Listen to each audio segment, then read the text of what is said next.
Hi people, it's me Anja, my pronouns are she and her, and welcome back to my channel for my annual video about Asian contemporaries because May is AAPI month, and honestly I should be doing videos like this more frequently than just once or twice a year.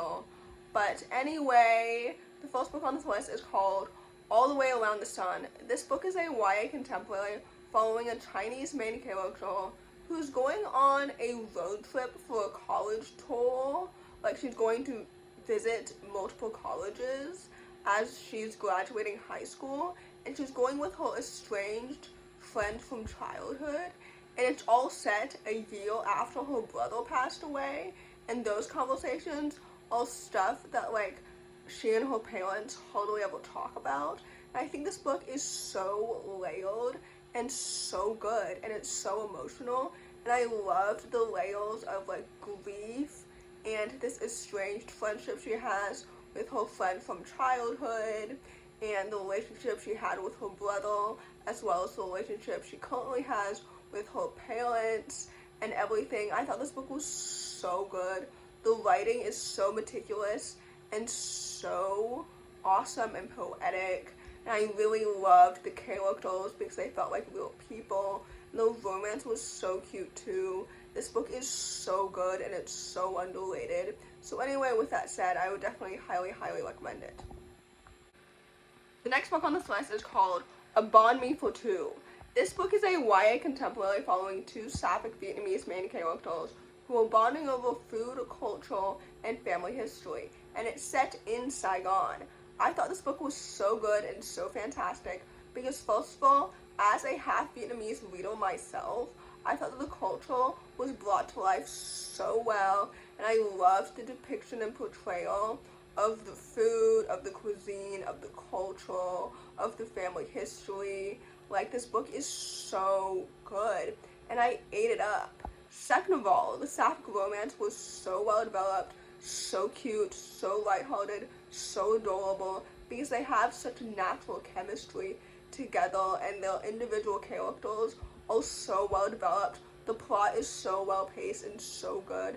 This book is so excellent, and I need more people to read it because I think it's so good and so well done in literally every single element. I'm so excited to read more from this author if they decide to write more books. I think they're planning on it, but I'm not quite sure. But anyway, this book was so good and so excellent. So with that said, I would definitely highly recommend it. The next book on this list is called Fitting Indian. This book is a YA contemporary graphic novel following an Indian main character in high school who is navigating her mental health, and this book includes portrayals of depression, a suicide attempt, as well as excessive drinking. So if any of that is triggering to you, especially in a graphic novel setting, which means that there are illustrations, then I wouldn't read this book. But I thought this book was so good and so excellent. First of all, the illustrations were so vibrant and just so good from an artistic perspective. Second of all, the writing was so good. I loved the pacing and the characters and the family dynamics, and her emotions were depicted so well, and I fully understood everything that was happening and everything that she was coming from. This book is so excellent and it's so underrated. I would gladly read more from this author and from this illustrator, frankly, in the future.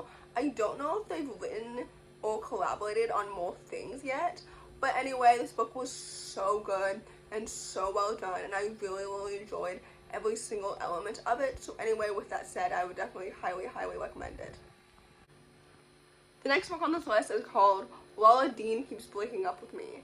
This book is another YA contemporary graphic novel that follows an Asian lesbian main character who is navigating her on-again, off-again girlfriend, setting boundaries, and also like navigating her self-worth and maintaining friendships. And I think this book is so good and it's so excellent, and it's truly like, I don't know, a pinnacle of lesbian literature or something like that.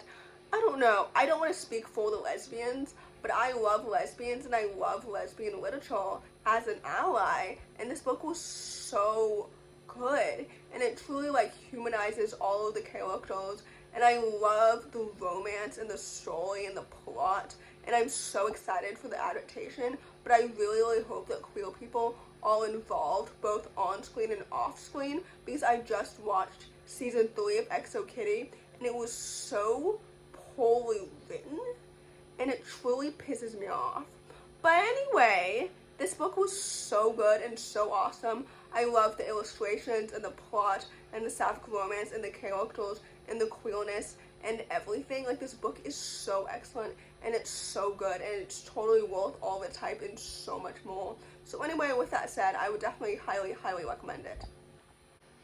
The last book on this list, and definitely not the least, is called Eliza from Scratch.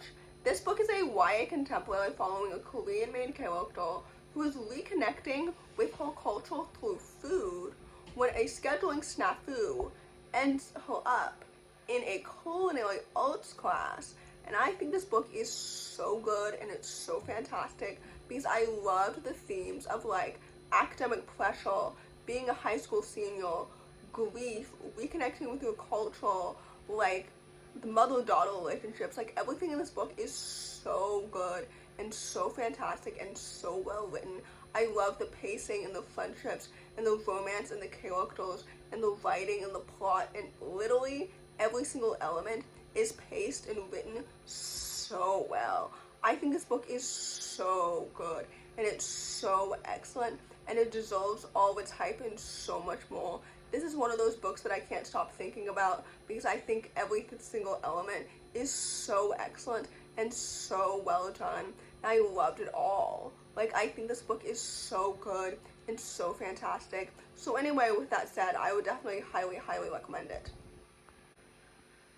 So in conclusion, as an Asian booktuber, I wanted to create this list of some of my favorite Asian contemporaries to help diversify your bookshelf. But please remember to support Asian creators at all times of the year and do not be performative in your reading. And remember that reading is political and it's important to diversify your reading at all times and be intentional and persistent about it. Anyway, in conclusion, I hope this video helps diversify your bookshelf as usual. And if you enjoyed it, please don't hesitate to give it a big thumbs up, comment down below the cheese emoji if you made it all the way to the end of the video. Thanks for watching, subscribe to my channel if you're new, and I'll see you in my next video. Bye!